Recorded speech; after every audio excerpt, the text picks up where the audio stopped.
Hi guys, Asmo here, and today I'm going to share with you one of the weirder and more interesting builds that I have ever played in Path of Exile. It's a Viper Strike, Death's Oath, Tainted Pact Slayer. It's a build that features nearly infinite recovery. You're basically recovering your entire life pool in a single server tick. If you're running a certain type of content, you're nearly unkillable. You can tank the Feared, you can tank all kinds of delirium monsters pounding on you, you can tank the ultimatum, you can tank several consecutive explosions of the bearers, basically taking 99% of your life, and you're gonna recover your entire life before the next one detonates if they're not doing it at the same time.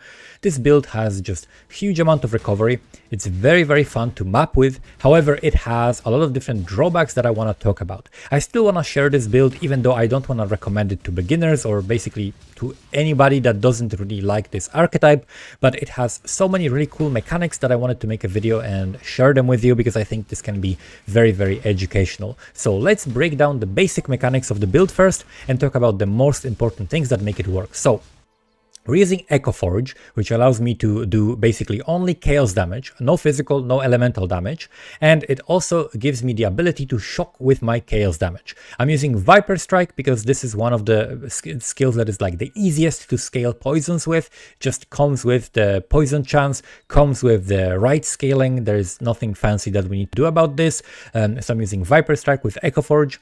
Then we're using Death's Oath, which gives me the death aura around me. This is actually a very nice combo that I've used before because it allows you to have a Plague Bearer as well as Death's Oath aura, and also a Curse aura with the Despair around you coming from either Witchfire Brew or Blasphemy, which allows you for this kind of an auto-bomber playstyle where you just run through packs and demolish them, also with some Explode sprinkle in there. It's very fun to play. If you make a fast character like this, you're gonna have a lot of fun mapping. And then another very big mechanic is Tainted Pact. So Tainted Pact is an amulet that is very difficult to build around. I definitely don't recommend this to beginners because you're gonna read the line that says you have committed suicide many times before you get it right. But it has this line that says that taking chaos damage over time heals you instead while leeching life. So as long as I am leeching life, it doesn't matter how much, but as long as leech is on, then I can heal myself with the chaos damage over time that I'm taking. So how can we take chaos damage over time and turn it into healing? We can do Death's Oath. That's the first thing that I mentioned. So we take 450 chaos damage per second on kill. So that's one way we're dealing damage. The second way we're dealing damage is we're using Forbidden Taste. 25% of max life taken as chaos damage per second. Instead, it's gonna heal us. So we have 100% recovery of our life on use, and then 25% max life as chaos being healed basically. And then the third way we're healing ourselves is by using the golden rule, which is reflecting the poisons that we're dealing to ourselves. So these poisons, instead of dealing damage to me, are actually going to heal me, right?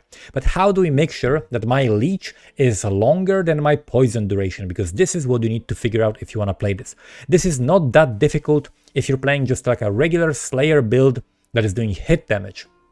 However, we are scaling poison damage, so our hits are going to be very small and they're not going to be leeching a lot of life. This is very challenging, but it still can be done under certain conditions. The one thing that you need, of course, is to either play Slayer or get some other way of getting overleech. There are multiple ways with either a belt or with Jewel, but we're using Slayer because this also gives me increased maximum recovery per life leech. That means that a single leech can recover, instead of up to 10% life, it can recover up to 20% life, and doubling that means that I'm still recovering 2% of life per second, but this is now over 10 seconds instead of 5 seconds, so we're doubling the duration. And the only other way where you can get that stat is the charm modifiers. There is no other source. So before this league, this build would be very difficult to build. However, it's slightly easier this league because we can use the charm modifiers that give me up to 30% increased maximum recovery per life leech per charm. So I have 3 of those. I have 1 on the that which was taken jewel, and then I have also 2 on the charms. Another thing that we're using in this build that scales the damage and is working very well with everything else that we're using is the Olesia's Delight belt. This belt gives me frenzy charges that are turned instead to affliction charges. So the affliction affliction charges gives you give you extra damage over time multiplier, and they also give you more effect of non-damaging ailments. So they boost my poison damage, and they also boost my shocks that come from the Echo Fort. So I can get like 20% shocks, for example, by not scaling my hit as well, right? We can get charm modifiers that, for example, give me the damage that I inflict deals like at least where is it? Shocks from your hits always increase damage taken by at least 10%, right? So that guarantees at least 10% shocks whenever I crit, and that also gives me higher shock, which is boosted because it's boosted by the belt and it's boosted by other modifiers to non-damaging ailments. So that is the second thing that is very, very important for this build. And then the next thing that we're doing is also we're scaling frenzy charges. So as a Slayer, you get extra frenzy charge, and you also get your endurance charges. The maximum endurance charge is equal to your maximum frenzy charge. So if you're stacking frenzies, you're gonna also get endurance charge max. So we're getting 3 that are the base ones, 3 from the tree, 1 from the mastered full form. We're getting 1 from a corruption on our glove. We're getting 2 from the rings because we have the precursor's emblem with +1 frenzy, and then we're copying it with the Calendra's touch. And then we're also using the Olesia's Delight, which is giving me 11 maximum frenzy charges. And the cool part about this is that the frenzy charges, I still have them because I'm not removing the possibility to get frenzy charges, but I am removing a way to gain frenzy charges, if that makes any sense. I still have maximum frenzy charges because of the Relacash Impatience, but I cannot gain them, right?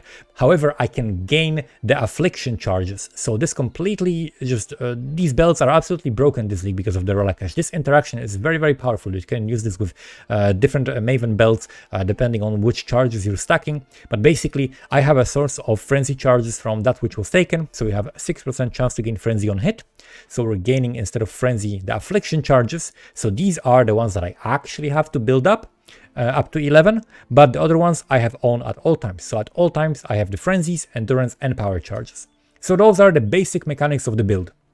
There is a lot of different finicky, crazy stuff that I had to do with this in order to get enough resistances, in order to get enough leech, in order to get the hits big enough. But those are basically the things that you need to know about this build.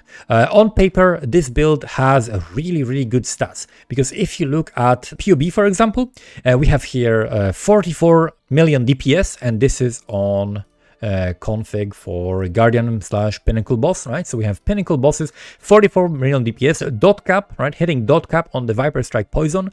Pretty tanky, 72 max hit for physical, and if we turn off Molten Shell, we have still 48 max hit, 48,000 max hit physical, 37 elemental. So this seems pretty decent on paper. There's a big issue with this build though. Other than the fact that you can not run content that doesn't allow you to leech, there is also this situation that's going to happen to you if you are not doing enough damage to get your leech capped, and you don't have enough leech to last longer than your poison. You're going to instantly kill yourself, and you're not going to be able to do the content. This build basically has either infinite recovery or it has 0 recovery. It's really crazy how this works. You're doing some kind of an easy content, right? You're doing maps. I'm gonna show some different footage, right? Where you can see maps with, like, I'm doing Delirium, I'm doing like ultimatums, I'm doing expeditions, I'm doing abysses, like tanking lots of mobs and they're hitting me. That's all fine. I even can tank like Feared in T17 Valdo if there is not too much stuff going on at the same time, and I can sit in a Cyrus Storm while I'm doing it. But the moment I'm not doing enough damage, which can come from combination of different modifiers that can happen in, for example, like higher waves of Simulacrum, like wave 25 plus Simulacrum, where monsters become very, very tanky. Or if you were doing maybe like 100% Delirium, 10k Wisp map with some modifiers that make it so that you do less damage, or for example, monsters block or something like that. Or if you're doing Uber bosses that have huge amount of damage reduction, your leech is going to be too short and you basically just instantly die. So there's content that is too difficult for this build to do because of the nature of having to scale leech on a build that scales damage over time instead of hit damage. If this was a hit-based build, this would be much easier. There probably are ways of actually lowering my damage and lowering my survivability in other ways, but getting more leech and therefore getting more hit damage instead of like scaling more hit instead of the damage over time, and that way I could like have higher leech, do a bunch less damage and be a little bit less tanky, but still actually be able to that content. However, the build wouldn't feel as powerful and as crazy in the easier content, right? It's kind of a weird binary scenario where it's either all or nothing. You either are demolishing the content and nothing can kill you, or you one-shot yourself and you cannot do the content no matter what. So this is definitely not your usual build. There's a lot of different weird things about it. However, I had a lot of fun mapping with this, and as you can see, I leveled this character to level 99. This was very fun. I did a lot of mapping. I had a mapping strategy where I was doing a lot of abysses, breaches, expeditions, beyond, and all of that has modifiers to XP. We are doing also like alvas with extra pack size, with extra chance to get all monsters turned into magic monsters, and those mechanics give you so much XP. You can actually level very quickly, pretty much just as fast as doing 5 ways, but it's free and you're mapping and you're having fun, and especially with this build it was very fun. But then I tried doing some Ubers and it was just too challenging. I can do the Ubers and I'm fine. I'm tanking everything the Uber boss is doing. I'm tanking the beam, I'm tanking the slams. It's an Uber boss, it doesn't do damage to me.